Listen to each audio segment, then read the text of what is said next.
O Desejado de Todas as Nações, capítulo 55.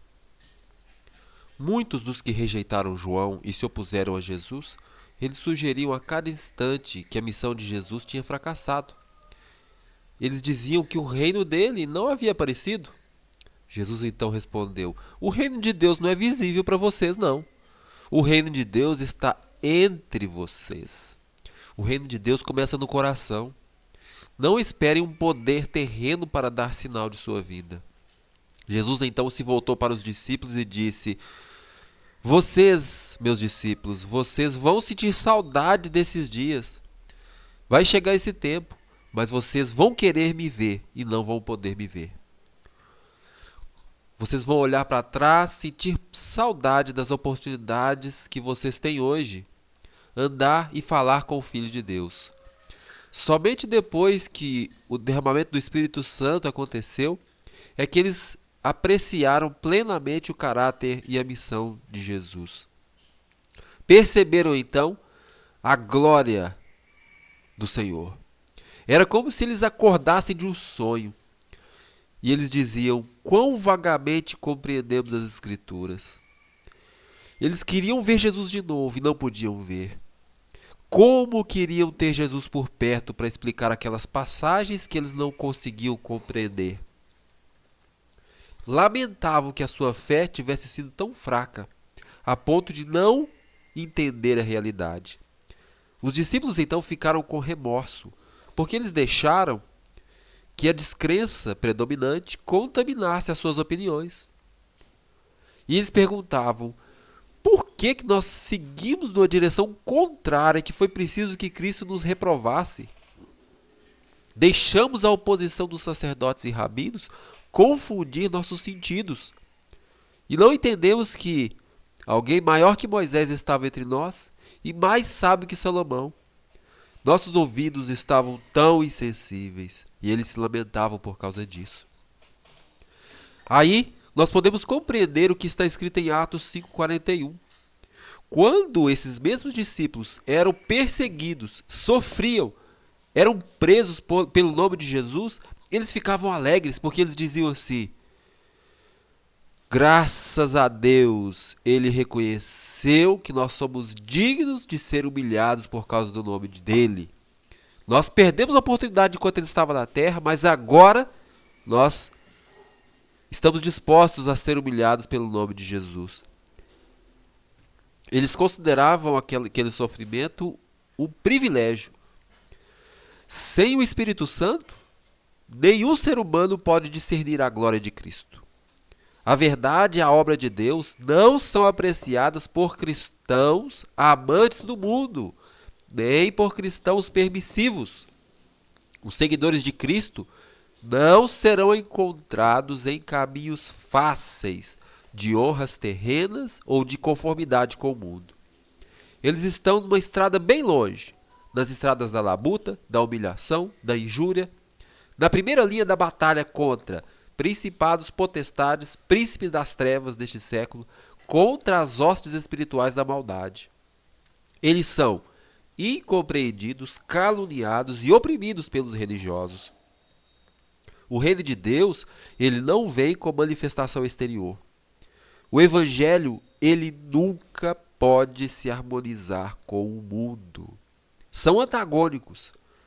1 Coríntios 2,14 diz que o homem natural não compreende as coisas do Espírito de Deus, porque lhe parecem loucura. Elas são discernidas espiritualmente. Hoje muitas pessoas querem fazer de nosso Senhor governador dos reinos deste mundo, governador dos tribunais, das câmaras legislativas, dos palácios, centros de negócio.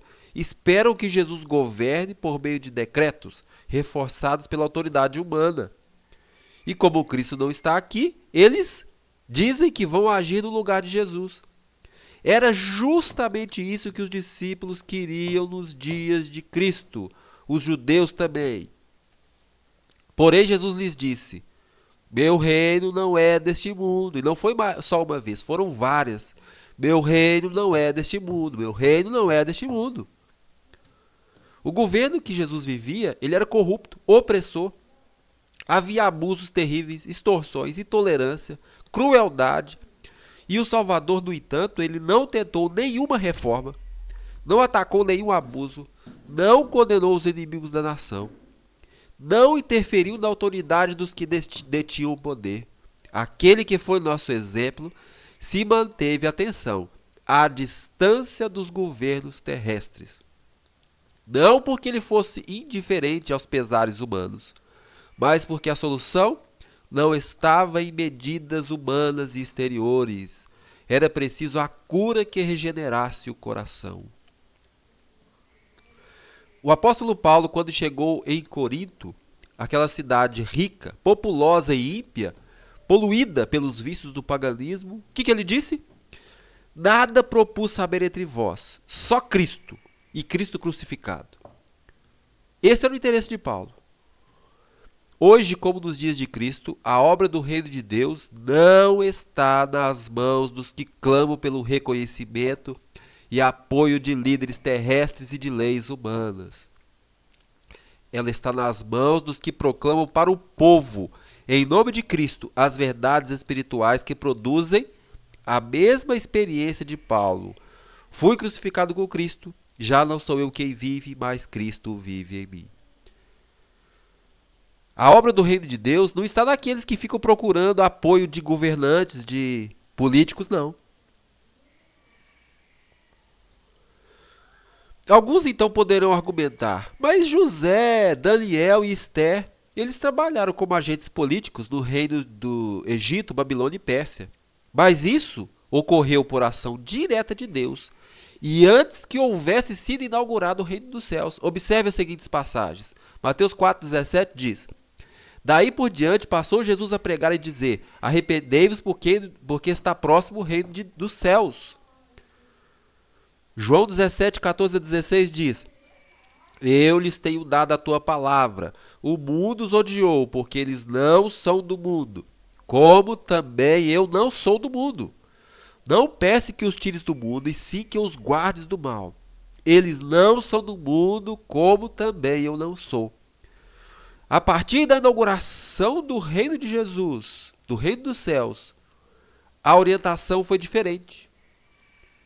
Eles não são mais desse mundo, eles estão nesse mundo. João 18, 36 e 37, respondeu Jesus: O meu reino não é deste mundo. Se o meu reino fosse deste mundo, os meus ministros se empenhariam por mim, para que não fosse entregue aos judeus. Mas o meu reino não é daqui. Então lhe disse Jesus: Logo és rei. Jesus disse: Você diz que eu sou rei. Eu nasci para ser rei e para isso vim ao mundo, para dar testemunho da verdade. Todo aquele que ouve a minha voz é da verdade. O reino de Cristo não é estabelecido por cortes, conselhos ou assembleias legislativas, mas pela implantação da sua natureza na humanidade por meio do Espírito. Eis aí o único poder que pode erguer a humanidade. E o instrumento para fazer isso, para realizar essa obra, é ensinar a Bíblia e praticar a Bíblia. Ensinar a palavra de Deus e praticar a palavra de Deus. Você quer fazer a diferença na vida das pessoas? Afaste-se da política. Afaste-se disso. Você precisa ensinar a palavra de Deus e praticar a palavra de Deus. É isso que você deve fazer. O seu reino, assim como Jesus disse, não é desse mundo.